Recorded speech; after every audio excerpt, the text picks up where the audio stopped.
Yo folks and friends, RC here. Today we're going to be doing something a bit different. Rather than highlighting a specific team or a specific member of a team, I am instead going to be delving into the chaotic maelstrom that are multi-battles. I scoured the Y-Comm for random multi-battle matches, finding random foes and allies alike. Blood, sweat, and tears poured forth like sweet, sweet wine from both sides of the Colosseum. Let's take a gander. And thus, let's get into our first battle with our partner and friend till the end, Richie Smileyface. And by our first battle, I mean like our 9th, where it actually let us enter combat and didn't just end in a communication error. So Yago is going to send out Incineroar and Ben is going to send out Urshifu. But don't worry, Richie and we're ready for Team Furry Dad here. So, I am going to send out Linoone, and they are going to send out Ninjask. Incineroar's Intimidate, firing off, lowering our attack. Don't like that too much. Not too sure about my partner, but I'm guessing they don't like it either. Unless we have another world-class Giga Drain Ninjask on our hands. So, just thinking about my course of action here, I can fling a Salad Berry, but do I really need to give a speed increase to Ninjask? I don't think so. So I just extreme speed the Urshifu to break its potential sash, since they tend to carry that. In normal competitive formats, they tend to carry that. Here, who knows? And my partner has the same idea, because they U-turn into it and send out Rodan, the fluttering creature. And Linoone's going to take a big old Darkest Lariat to the face and also a close combat. So they clearly really hated this Linoone. I don't know what they thought I was going to do. Maybe they were afraid it would belly drum, or maybe they just hated its face, but it's gone now. They don't have to look at it anymore. So we are going to send out Entei here. Thankfully our good partner here didn't take much damage, or any damage, because it has Defeatist, and it can only have Defeatist, so I know that's what Rodan here has. So I'm just going to go for an Eruption here. It's not very effective against Incineroar, but I know it's going to be very effective against this Kung Fu Bear. And it just makes more sense to get some chip on Incineroar while also dealing with the Urshifu here. So it Dynamaxes, it doesn't even Gigantamax, but it just straight out Dynamaxes. Wasn't quite expecting that, but also not a huge problem, as my friend and ally here is going to set up Stealth Rock. And here I thought I was the only one that set up entry hazards in double battles. So Eruption just completely destroys that Urshifu, just wipes it right out of the battle, and they wasted their Dynamax, which is always hilarious to see. Well, it's always hilarious to see when I'm doing it, or on the team that's doing it. When it happens to me, it's not quite as funny in my eyes. So Rodan here takes a Darkest Lariat and falls beneath half health, which means it's effectively useless now. I'm basically partnered with a wet paper bag that is fervently fluttering beside me, making me feel just slightly uncomfortable, whipping its opossum-esque tail all over the place. So I'm just going to protect here, because I can just feel a water attack from this Suicune just gliding right into my face here, as my partner here is going to use Rock Slide, and they get a crit on the Incineroar and still cause practically nothing, which just goes to show what a lovely ability Defeatist really is. So they go down, and the Suicune flinches. So yeah, that protect meant absolutely nothing, because I wouldn't have taken damage anyway. I would have been better off just attacking. So back comes the Ninjask, sparkling in all of its majestic glory. And here I'm like, okay, well, let's just go for Eruption again.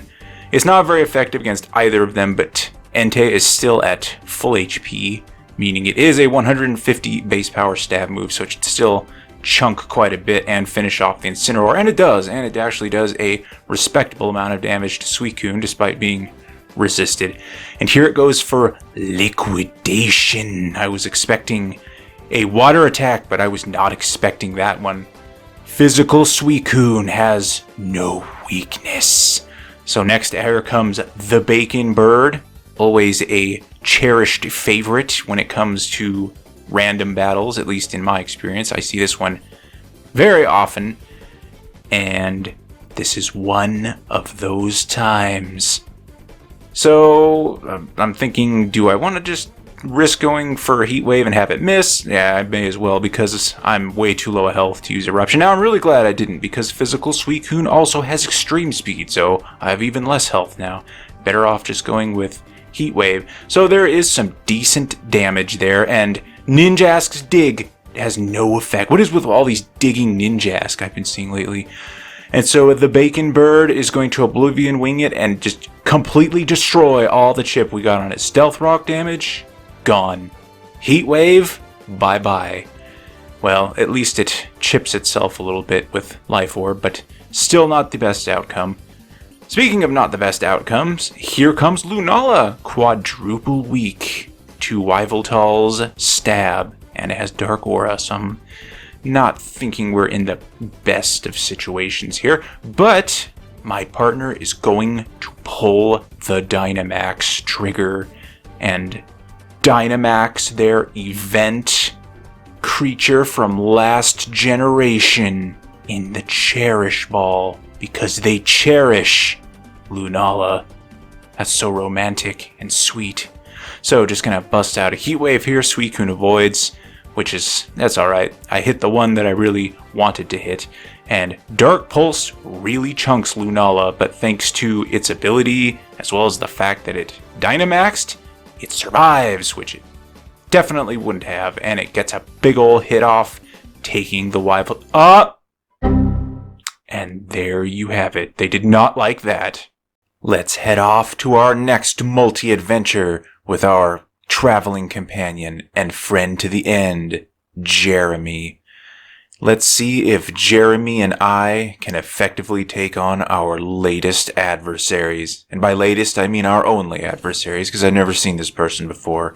So Alexander sends out Cinderace, and Ivan sends out Zacian, a rare and exotic Pokemon one seldom sees. I'm sending out Bellossom as Jeremy sends out Regirock. And Zacian's Intrepid Sword gives it a 50% boost to attack just for existing. Exceedingly fair. Good job, Game Freak. That was a very balanced decision to add that ability in. So I am using a Physical Curse Bellossom here. And I am going to just Strength Sap, because I'm not even sure I'm going to make it out of this turn alive. Regirock actually crevice tanks that Behemoth Blade, even just barely, despite having 200 base defense, and I just barely survived the Pyro Ball. So glad I actually managed to live, thanks having max HP. So we are going to Strength Sap and restore Zacian back to its base attack, removing the Intrepid Sword, and get all of our health back, which is just wonderful. We prolong our demise by at least one turn. So I am going to Strength Sap the Cinderace this time and just basically try and slowly manage their attack stats until I can reasonably get to a point where I can comfortably curse without just being immediately killed. However, Cinderace is going to use Bounce, which means my Strength Sap is going to miss. What a shame. Next comes out Zarude, the Wish Granter. So Jirachi Zarude is on the field, and I'm going to Strength Sap Alexandra the Cinderace again. Since I'm going to go second, it will have come down from its aerial ascent by the time my move goes off, provided I actually live through the turn. And, when you have Physical Curse Bellossom facing down things like Cinderace and Zacian, that's always a justified concern.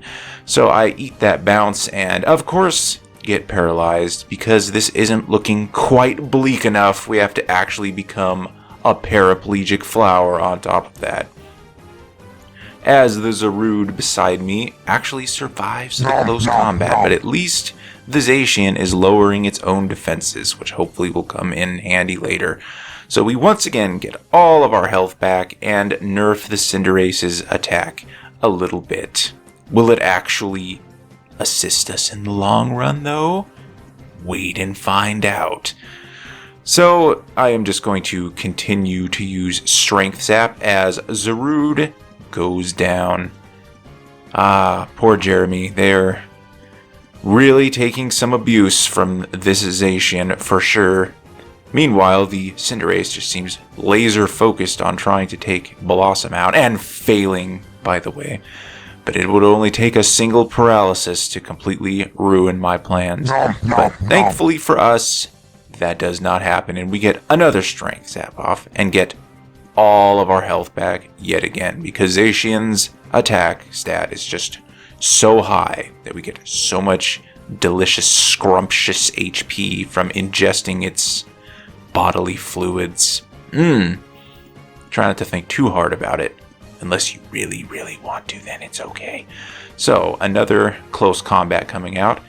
Thankfully, this big juggernaut of melty steel has a berry to reduce the damage, and it does practically nothing as a result. And the Zacian lowers its defenses yet again.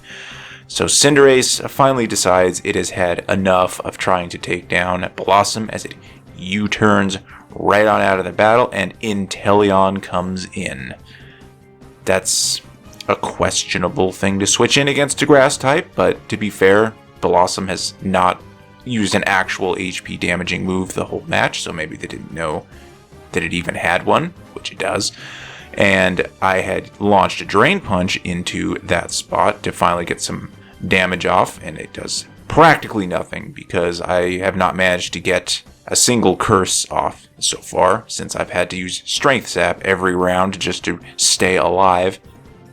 But our Melmetal friend here did successfully remove the Zacian from the equation, so that's good. That's a huge threat that is finally gone. That Zacian stuck around for far too long, and by some miracle, Bellossom actually survived the entire duration of its presence. In comes the Snipe Shot as the Yveltal thoroughly moistens the Melmetal's nut, and Hydro Pump is going to also go into Melmetal. There's a lot of ganging up abuse on poor Jeremy here. Perhaps they just don't see Bellossom as a big threat, but surprise, it kind of is. It isn't really, but it at least has enough gusto to take on Yveltal, so that goes down. So now the opponent that is, has actually lost at least one Pokemon on each side. However, my friend Jeremy has lost all of their Pokemon, meaning it's up to me to solo 4 remaining Pokemon, 2 on each side. What could possibly go wrong in a situation like this, especially when they have a fire type left? So, needless to say, old RC here is sweating bullets at this point, and Bellossom, despite living so long, finally goes down as that combination is too much for it. That is actually the first time I have seen Aurora Beam's battle animation this generation, and it looked pretty cool. Oh. Yeah, I'm ashamed of myself for that one too. So I'm going to send out Machamp here, and they probably think this will be easy pickings for Cinderace. However, this is actually a Choice Scarf max speed Machamp. So Vaporeon goes for Protect, which is great because I didn't target Vaporeon anyway. And we get the Dynamic Punch up on Cinderace, and it lives. What is this? Some kind of bulky Cinderace surviving a stab Dynamic Punch? But it did just that. And it's going to go for another bounce. Wonderful. So, needless to say, can't hit it because I will outspeed it, but it's in the air. So we'll go for Vaporeon this time. We are locked into Dynamic Punch because this is Choice Scarfed. So we're going to fling that right into its Bubble Jet Facha and confuse it and hope for some Confusion Axe, because that's probably the only prayer I have at this point. So we wait for it, fish for it. There it is. Thanks, Confusion. The RNG gods actually favored me for the first time in a while in this match between not getting fully paralyzed as Bellossom and actually getting a confusion hit, which almost never happens. So we are going to cycle targets here and finish off bulky Cinderace with a dynamic punch. So good, get that thing out of the way. That's another true blue OG that has been around since the very beginning of the battle. And in comes a Hydro Pump, the thoroughly soggy attack, and that is easily going to just destroy Machamp. Machamp has decent base special defense, but not decent enough for an attack of that magnitude. Not like the move magnitude, though. That got Masuda snapped out of the game. And so I am down to just Electivire now. Thankfully, they have something on the field that can actually be quadruple damaged by a spread move that will also take out Vaporeon, which is very, very fortunate for us. And huzzah! We managed to finish both of them off with a single Earthquake. So that turn definitely went very well for us. If that had been anything but Toxtricity, I would have been in trouble. But what's this? Another Toxtricity! Another victim to be claimed by the Earth from Earthquake. So, as you could see, I was thinking about Dynamaxing, but no, it's not even my turn, so I couldn't even if I wanted to. But they, on the other hand, do have Dynamax on their turn. So they are going to pull that Dynamax trigger and pray to Arceus that they can actually survive the incoming Earthquake. But bear in mind that it is a single target Life Orb boosted Earthquake, just shaking the ground right beneath their feet, and no dice. They do not have what it takes. Being quadruple weak to it is just too much. Even with double HP, they could not stomach. And there we have it. Single-handedly took on 4 opponents and won. Slithering on into our third multi-battle of the day, and this time my companion shall be Deadass. And this time I am using the Wasted Potential team that I actually highlighted in its own video, so if you haven't seen that one, check it out. So Team Yellow here are going to send out Rayquaza and Scrafty, as I am going to send out the horror that is Combee, the magnet to all attacks in battles I send it in, and Deadass is going to send out Tapu Koko. The event Tapu, well, one of 2 event Tapu Koko from last generation. They actually released it once in Sun and Moon, and then again in Ultra Sun and Ultra Moon, which was interesting. So they are going to unleash a Dazzling Gleam and erase this poor Scrafty right out of the battle because it was quadruple weak to that, so it had no hope of surviving. And I'm just going to set up Tailwind for general team support and to make sure that we outspeed anything that comes our way. And of course, the Dragon Ascent goes into Combee, because as I have mentioned, it is an attack magnet, and no matter how scary my partner is, you can always bet that the opponent is going to go for Combee anyway. They hate it. They do not like the bees. So out comes Toxicroak, and I figure my number is up at this point because Rayquaza, when they run physical, always have extreme speed, and Toxicroak is the queen of priority moves. It gets Fake Out, Feint, Bullet Punch, Sucker Punch. Like, geez, do you get enough priority moves? So I don't think Combee will make it out of the turn alive, so I just decide to click Bug Bite into Toxicroak because it won't matter in the end. And Deadass is going to Dynamax Tapu Koko, the Island Guardian in all of its majesty, enslaved by some child named Deadass. And they're going to go for Max Airstream into the Toxicroak. I figured they would take this opportunity to take out the Rayquaza, but they did not. And fortunately, they didn't target that slot because it was a jellyfish horror that possesses people that switched in on its place. So I am going to bug bite the Nihilego rather than the Toxicroak, because the Toxicroak is gone. I am as surprised as anyone that a 1 HP Combee made it through that turn. If I thought that would have been the case, I probably would have selected Endeavor instead. But I won't make that mistake again. This time I will select Endeavor, as my partner is going to just send Nihilego to the Shadow Realm. Rest in peace, Rock Jellyfish. You rocked so hard. And we are going to get our Endeavor off into Seismitoad, bringing it down to 1 HP, as it does in fact target Combee. Because of course it does. Everyone targets Combee. Rest in peace, Combee. You done good. So I am going to send in Latias here, and not going to play around anymore, as they send in Zekrom. Not that we've really been playing around too much. Well, I have, because I was using Combee, but everyone else seems to be taking things rather seriously. So I am going to select Sakia Punch here into Seismitoad. I probably would have outsped it anyway, but hey, let's just get it on out of here. I don't want to see what other attacks it has besides Hydro Pump. I've seen more than enough from this warty menace. And Max Starfall goes into the Zekrom, courtesy of Tapu Koko, and that is going to just annihilate it, just wipe it right out as the misty terrain covers the battlefield. Goodbye, Zekrom. That is another Pokemon whose attack I really didn't want to see, because it would have caused massive, untold damage. And it probably would have done it right into Latias. But who knows? We'll never know now.